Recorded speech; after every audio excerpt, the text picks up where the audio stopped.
ஜவஹர்லால் உங்கள்ட்ட இருந்து ஆரம்பிக்கிறேன். நீங்க திமுக காங்கிரஸ் கூட்டணி உறுதியான பிறகு முதலமைச்சருடைய பேச்சு எப்படி இருக்குன்னா, எதிர்க்கட்சிகள் வந்து நம்பிக்கை இழந்துட்டாங்க. திராவிட மாடல் 2.0 தான் அடுத்து, எந்த கூட்டணியும் இனிமேல் அதை அசைக்க முடியாதுங்கிற இடத்துக்கு போயிட்டாங்கன்னு நம்பிக்கை இழந்துட்டீங்களானே? அவரை முதலமைச்சர் ஏதாவது ஒன்று சொல்லிட்டு போவார்.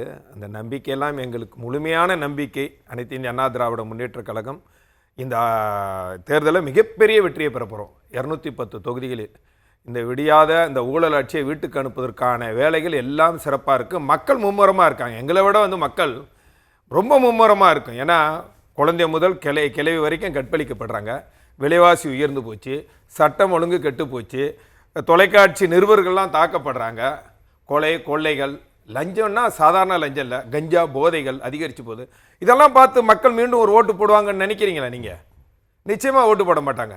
இப்போ தேர்தல் என்பது நீங்கள் எத்தனை கட்சி கூட்டணி சேருவது மட்டுமே தேர்தல் இல்லை. அப்படி பார்த்தீங்கன்னா 2011 திமுக சேராத கூட்டணியா? திமுக, காங்கிரஸ், பாமக, தேமுதிக, தேமுதிக, அப்புறமா கொங்கு தேசிய கட்சி, மொத்தம் 11 கட்சிகள். நன்றிக்கு பெரிய பெரிய கட்சிகள்லாம் என்னாச்சு? எதிர்கட்சியாக கூட வர முடியல. அதே நிலை தான் அதை விட. ஏன்னா திமுகவினுடைய வரலாறு ஒரு முறை ஆட்சி வந்ததுக்கப்புறம் மறுமுறை வெற்றி பெற்ற வரலாறு இல்லை.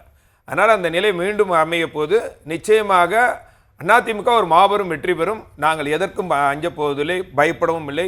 எங்களுடைய களம் சிறப்பாக இருக்குது. எங்களுடைய பொதுச்செயலாளர் அண்ணன் எடப்பாடியார் 188 தொகுதியில் பிரச்சாரத்தை முடிச்சிருக்கார். சுமார் 2 கோடி மக்களை சந்திச்சிருக்கிறார், வாக்காளர்களை சந்திச்சிருக்காரு.